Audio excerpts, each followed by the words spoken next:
to injuries sustained following an accident that occurred outside City Primary School in Nairobi County. The deceased passed away due to delayed access to medical treatment occasioned by lack of funds required for admission. Notably, teachers across the country contribute towards the Social Health Authority Fund and are therefore entitled to timely and adequate medical care under the scheme.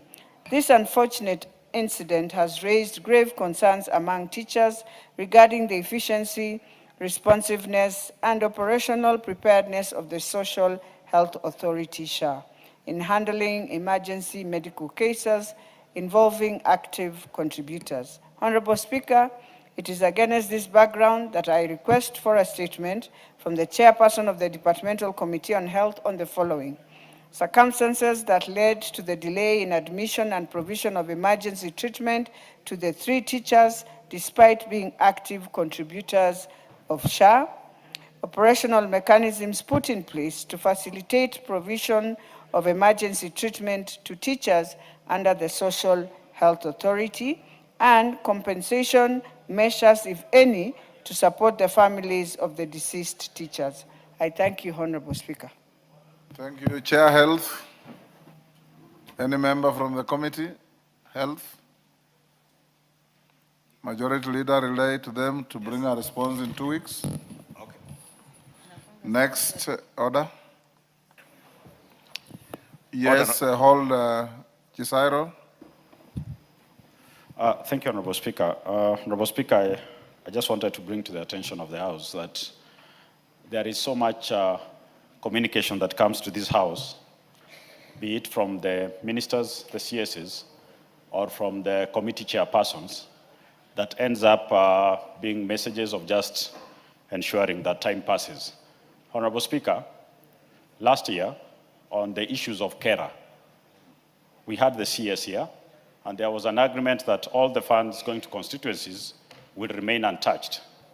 But, Honorable Speaker, I would like to notify the House that the regional engineers have gotten communication of a deduction of up to 13 million per constituencies. That is being, for the 22%, reduced from 42 million to 35 million, and for 10%, reduced from 21 million to 5 million.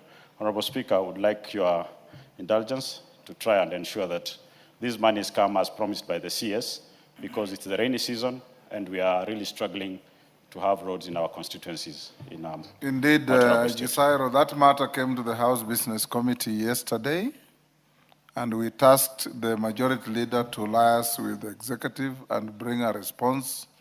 Probably we can give him time either tomorrow or next week. Majority Leader, when can you? Next week?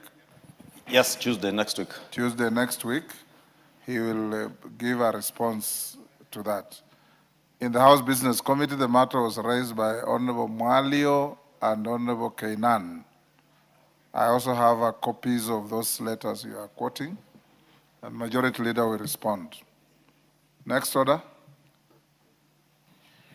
Order number 8, the Fire and Rescue Services Professionals Bill, Senate Bill number 55 of 2023, second reading. Question to be put. Members on their feet, take your seats.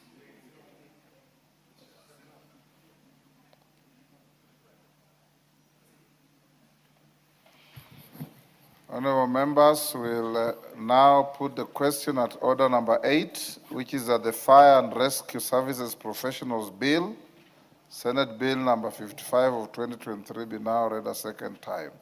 As members of that opinion say aye. Aye. Will those of the contrary opinion say nay? Nay. The nays have it. Next. Order number 9. Order number 9, motion, consideration of a petition regarding pollution of River Athi. Question to be put.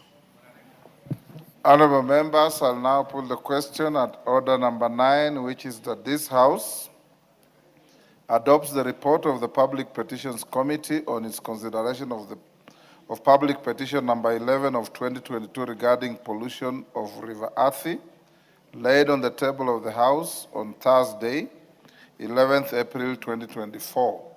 As members of that opinion say aye. Aye. Will those of the contrary opinion say nay? The ayes have it.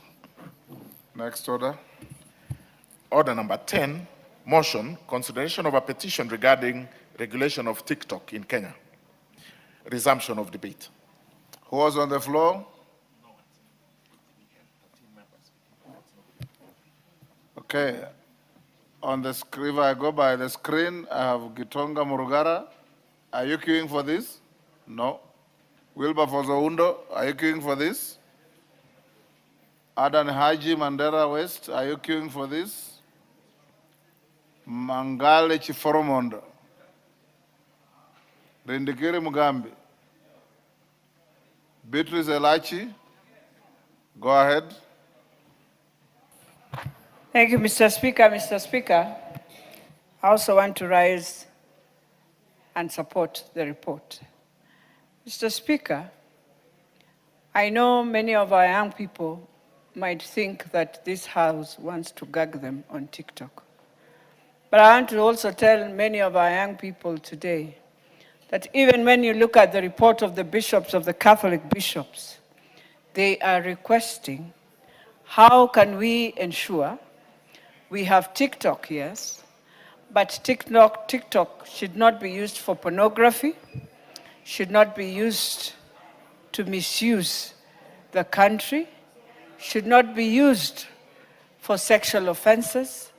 And so, Mr. Speaker, it's a matter of where we just need to come on the table and agree that we have laws in this country, and these laws are laws that protect our young people. Honorable Elachi, just before you proceed, Majority Leader, if you recall, in the House Business Committee, we did observe very clearly that the motion before the House is not for banning TikTok. It's for regulation of TikTok. And we observed very clearly that the issue is content. And this country and this parliament has a legal and moral duty to protect our children, our families, and our country from moral perversion and moral corruption. So anybody out there, and Irene Mayaka has alerted me to something going around, that this parliament is debating to ban TikTok. That's exactly the problem that this motion is dealing with. Misinformation, disinformation, and fake news. That is what you are dealing with. So whoever is misleading the country, there is no motion before this House to ban TikTok. But there's a motion before this House to deal with the recklessness that come along the otherwise very good intentions on TikTok. Elachi, you can proceed now. Thank you, Mr. Speaker. And Mr. Speaker, all of us will agree, and every Kenyan will agree, that it is important for us to look at our national security and our public safety. And I think what we are saying as Parliament is, how do we strengthen the legal framework, the regulatory framework, to ensure that indeed there is data protection. Because, Mr. Speaker, you'll find every manner of TikTok in this country. While we are embracing and accepting and fighting left and right, in Europe they are regulating and they are making sure children who are minor, who are below 18 years, are able to be safeguarded. And so therefore, for us to stand firm, Mr. Speaker, it is important for us to ensure that we look at and the Kenya Authority, the Communications Authority, must also look at it. And it is required very well to also register major social media operators so that we agree, because it is a country. We are not just in a world where we do our things. If we don't have order, we will find ourselves with many challenges.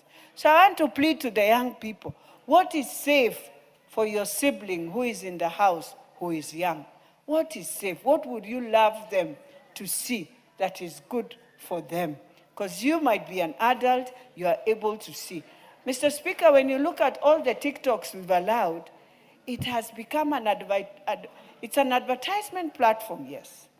Can be used very well to do very many good things for the country. But at the same time, it cannot be an advertisement platform where at night I put it on and decide now it is my time to do all the pornographies that I will want, and yet you know very well tomorrow, that same space, any person can still find it. So we are just saying, let us regulate.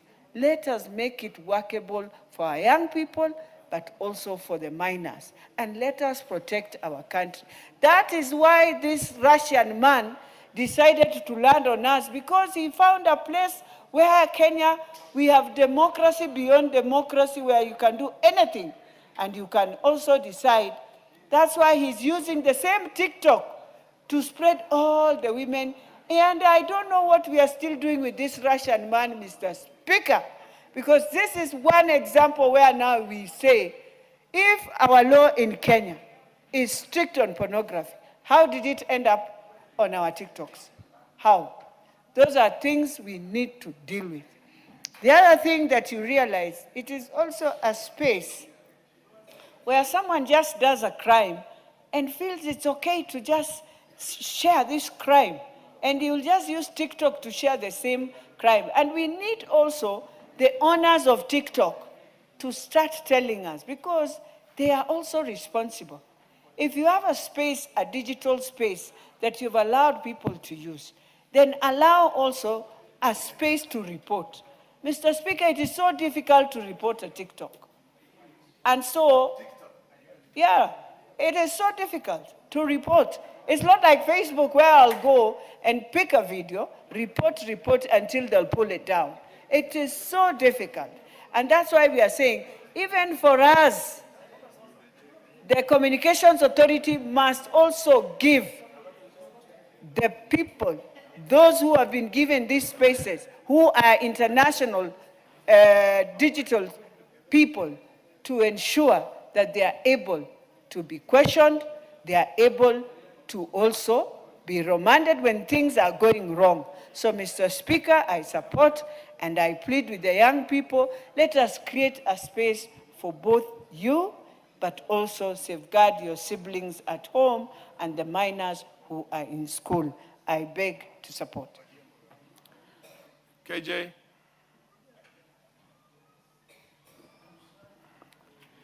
Mr. Speaker, I thank you. And I do stand here well cognizant of what direction the chair has given on this debate. That, Mr. Speaker, this debate does not hinge on a banning. We are talking as a country about the regulation of a platform that is in the hands not only of adults in this country, but also very vulnerable young children, Mr. Speaker.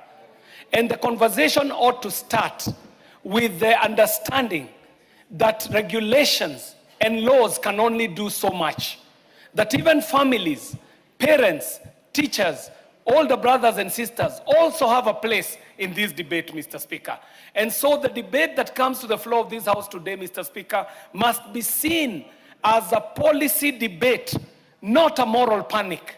Kenya is not in any moral panic, but we must have a conversation around the policies that speak to this technology that is taking us into the fourth industrial revolution and beyond, Mr. Speaker.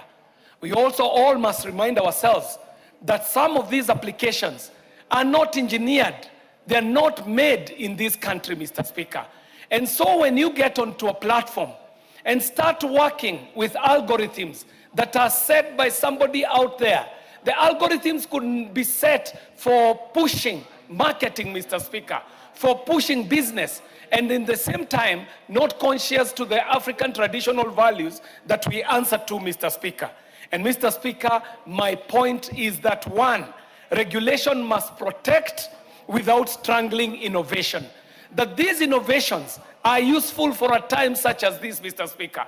That when we talk about this fourth industrial revolution, we are cognizant that it is driven by innovation, Mr. Speaker, so that even as we debate about these emerging technologies, we ought to remind ourselves that they are here to support enterprise, to support human development, to support education, but at the same time, Mr. Speaker, they must be sensitive to the human component, Mr. Speaker. Mr. Speaker, it is important that even as we move towards regulation, we understand what the river banks are for this regulation in this new space in what we are calling the fourth industrial revolution. And Mr. Speaker, chairing the Committee on Communication, Information and Innovation, my recommendations on the riverbank, it has to be so clear that we are focusing on a number of issues, Mr. Speaker. Number one, we need to have very clear community standards that are aligned with all the Kenyan laws, Mr. Speaker. Secondly, Mr. Speaker, we must have transparent content moderation processes. Mr. Speaker, the parameters that have been set are set in capitals far away from Nairobi. And even the daily user can tell you that these parameters work differently for each post that they put out. So, Mr. Speaker, we should be working as a parliament towards transparent content moderation processes, Mr. Speaker.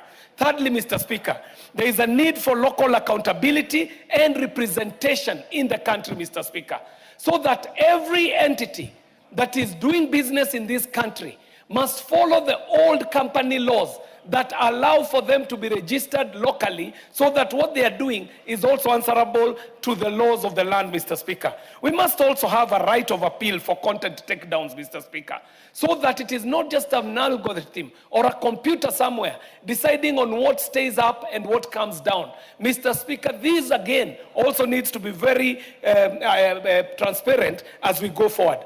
Secondly, Mr. Speaker, I'd like to say that there is a key need in this country for child safety and mental health, which should be non-negotiable, Mr. Speaker.